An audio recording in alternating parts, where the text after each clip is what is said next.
ఒక ఉద్యానవనంలో ముగ్గురు రాజకుమార్తెలు కూర్చొని ఉన్నారు. వారిలో ఎవరి చేతులు ఎక్కువ అందంగా ఉన్నాయన్న ప్రశ్న ఒకసారి తలెత్తింది.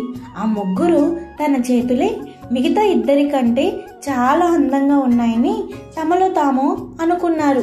అప్పుడే అక్కడికి ఒక దేవకన్య బిచ్చమెత్తుకునే అమ్మాయి రూపంలో వచ్చింది.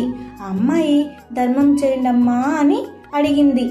ఆ రాజకన్యలు తమ తమ విలువైన దుస్తులను సర్దుకొని ముఖాలను పక్కకు తిప్పేసుకున్నారు. అక్కడి నుండి ఆ అమ్మాయి దగ్గరలో ఉన్న పూరింట్లకు చేరుకుంది. ఆ పూరింట్లో ఉన్న నిరుపేద స్త్రీ ఆ అమ్మాయికి అన్నం పెట్టి మంచినీళ్లు అందించింది.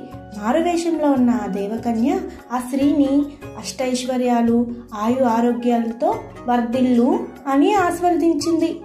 ఆ స్త్రీని ఆ అమ్మాయి అలా ఆశీర్వదించడం ఈ ముగ్గురు రాజకన్యలు చూస్తూ ఉండిపోయారు.